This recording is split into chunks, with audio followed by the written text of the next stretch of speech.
və Ulu Öndərimiz Heydər Əliyevin daha şəxsiyyətin, xalqın təşkil tələbinin hakimiyyətə qayıdışı bütün sahələrdə olduğu kimi mətbuatın da inkişafında öz sözünü dedi və bu günləri müasir müstəqil qüdrətli Azərbaycan dövlətinin əlbəttə ki, dünya tendensiyasına, dünyada gedən bu yeniliklərə, proseslərə adekvat olaraq mətbuatda da yeni, belə deyək ki, ənənələrin formalaşması qarşıda duran hədəflərdəndir və bu günləri möhtərəm cənab prezidentimiz Müzəffər Ali Baş Komandan İlham Əliyevin rəhbərliyi ilə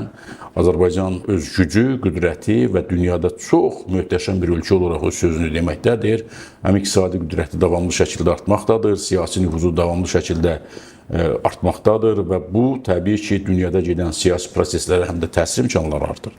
Azərbaycan mətbuatı da müasir dövrün çağırışlarına əlbəttə ki, cavab verməlidir və cavab da verir. Mən deyərdim ki,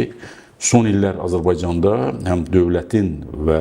bilavasitə cənab prezidentimizin bu sahəyə xüsusi diqqəti, xüsusi qayğısı nəticəsində Azərbaycan mətbuatı dünyanın, belə deyək ki, bu günləri gedən bu proseslər fonunda inkişaf etmiş mətbuat sırasına çıxmaqdadır, mətbuat orqanları sırasına çıxıbdır.